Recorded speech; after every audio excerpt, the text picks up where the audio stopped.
Ano ba yun? Kaya dito mo na ako. Hello. Ikaw. Pinagpaksa. Oy, sige. Yabang. Ayun din.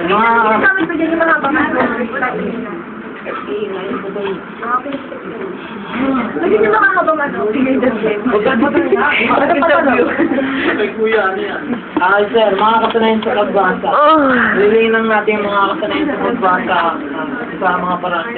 Sa mga paraan ay ang pagtukay sa punong kaisipan at mga kaugnay na kaisipan ng mga sa bawat talata ng isang sa pamamagitan nito ang madali po nating maunawa ng kahulugan na naisiparating ng mensahe sa binasang isda. Tapos, kaalaman sa pagkuha ng mga halagang impormasyon. Okay, wait lang kuya. Ang bilis ko lang masyado. Sa kasabayan ng tinatawag ng pagbasa, sinasabi diyan pagtukoy sa punong kaisipan at mga kaugnay na kaisipan. Anong ibig sabihin niya? Maaari mo ba kang bigyan ng halimbawa? Paano namin matutukoy? Matutukoy sa punong kaisipan at mga kaugnay na kaisipan. Sa pagtukay ng punong kaisipan, sir, para matukoy natin yung punong kaisipan, hanapin po natin yung parang pinaka-taksa, yung pinapahiwatig po ng akda. Tapos, pag natukoy na po natin yun, yung mga iba na po doon, yun na po yung mga... Okay, maaaring mo ba kaibigan isang kwento na magpapatunay na mayroong tinatawag na pagtukoy sa punong kaisipan at mga kaugnay na kaisipan. Yun nga, sir, yung kagaya nga po nung kwento kanina, yung pagungat na. Mayroong may pagungat na kasi. Sir, yung... Tinatawag na pagtukoy sa punong kaisipan at mga kaugnay na kaisipan. Sir, yung bali po yung punong kaisipan po dun sa pagungat matching, yun nga po yung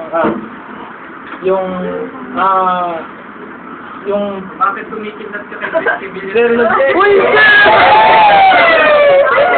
yung ano, sir, yung sa pagungat matching, yung punong kaisipan po niya, yung hindi pagiging kampante po nung pagong. Tapos yung mga kaugnay na kaisipan po, kagaya nga po, yung si matching po, sa sobrang kampante niya. Yun nga po, nauna po siya, pero nung bandang ulit, imbis na tapusan nga po niya muna yon, nagpahinga po muna siya. Tapos, nung bandang uli nga po, nakita na niya si Pagong na nasa finish line. Okay, so ano pa? Bunso, may karagdagan ka? Kasi sir, parang sa English, pag nila po ng kaisipan, yan yung main idea ng isang kwento. At yung mga kaugnay na kaisipan yun ng mga subordinators nun or ano tawag nun? Yung mga details na tumutukoy. Katulad ng alam sa Placido Penitente. Saan naman ito? Katulad sa Placido Penitente. Ano yung mga klase na pinatay? Tulog na sa pasahan. Katulad natin sa Placido.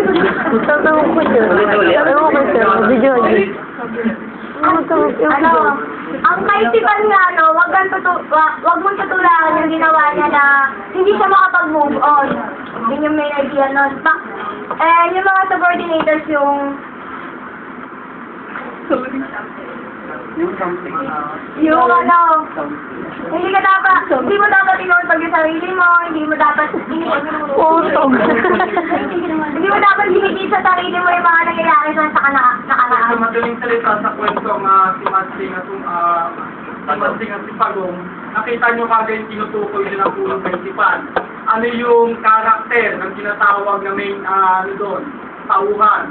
And then ano yung mga sumunod, parang ano lang siya, kumaga pagbibigay buhay doon sa karakter ng taong lumaganap doon sa kwento. Okay, pangalawa. Kaalaman sa pagkuha ng mahalagang impormasyon. Sa paraang yan, mas madali po nating maunawaan yung binasang akda. Pwede rin po na yung sa mga salita po na hindi maintindihan. Okay, sa paanong paraan mo gagawin tinatawag na pagkuha sa kaalaman ng mahalagang impormasyon. Sa paanong paraan ginagawa yan? Please. Yun nga, sir. Pwede po sa paraan na yan. Kukunin po yung ano sir, yung hindi na maintindihan, nahihirapang intindihin na mga Ay, sa bagay. paanong paraan, sa kwento, paano mo na gagawin? Paano mo kukunin yung mahalagang informasyon? Sa paggamit ng ano? Yung, Kapalat ballpen. ano sir, sa pag-unawa sir. Pag-unawa, please. Maaari tayong gumawa ng balangkas. Okay. Yun, para mas maunawaan natin kung ano ba talaga ang tinutukoy ng mga mahalagang impormasyon. Okay. Kapag tawa kayo ng tawa, gusto nyo matawanin ko na lang kayo? Magtawanan na lang tayo? Sige, seryoso Gusto nyo magtawanan na lang kayo? Gusto na kung makatawa pa kayo. Hindi tayo nag-joke dito Kung doon nag-joke ako, related topic. Hindi ako nag-joke dito ng ano. Okay, gaya ng sinabi ni Apri, sa pagkuha ng tinatawag na balangkas, sa paggawa ng balangkas, sisipiin mo yung mahalagang bagay, impormasyon, mag-i-start ka muna sa tauhan, pamagat, tauhan, hanggang sa detalye. Pababa, upang nang sa ganon, mas lalong maunawaan at maintindihan nyo. Okay, gagawa kayo ng tinatawag na balangkas. Iba-ibang kwento po. Next. Yung pagsusuri ng pagkakabuo ng binasang teksto. Pagsusuri ng tulad ng pagkilala sa mga ginagamit ng mga salitang pananda o mga salitang ginagamit sa paglilipat ng kaisipan sa kasunod ng talata. Ilang sa mga halimbawa po ng pagkakabuo ng teksto, yun nga po yung sa mga panghalip. Ilan sa mga ito ay ako, siya, ikaw, kami. Mga salitang nagahig ng pagkakasunod-sunod, pagkatapos sumunod ng magpagaya. Mga salitang sumasalungat, subalit gayon man datapwat. At mga salitang nagsasaad ng bunga. Kaya nga at dahil dito, at sa gayon at iba pa. So, ibig sabihin, yung mga katanungan na maaaring napapaloob dun sa kwento. Yung tinatawag, sinusuri mo na pumapasok yung mga ano, sino, kailan, at marami pang iba. Okay, next, pangapat. Pagtukoy sa sanhi at bunga, isa po ito sa mga mahalagang gagawin sa mga kasanayan sa pagbasa.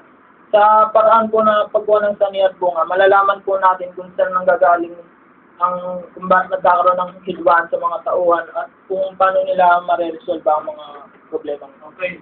Maliwanag yan yung sanhi at bunga.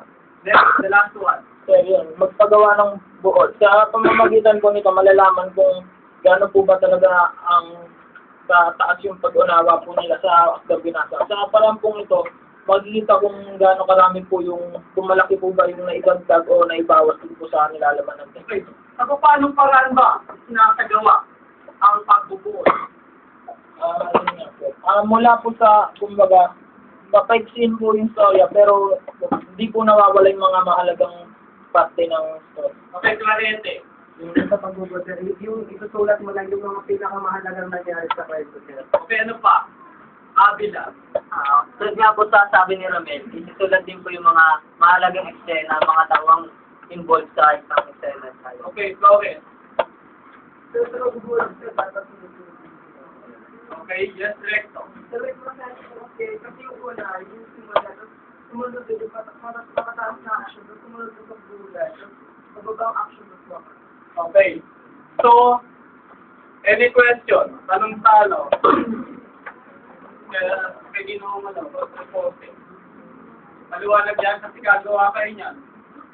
Gagawa kayo niyan ang kasalayan sa pagbasa.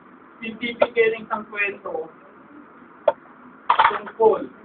Ano, ako magbibigay ng kwento. Isang kwento ang pagagawa ko sa inyo. Ayoko isang kwento. Iba-iba. Para hindi kayo pare-pareho. Pare-pareha. Okay, tanong ko, tungkol sa mga kasanayan ng pagbasa. Okay, wala na? Maliwanag po ba?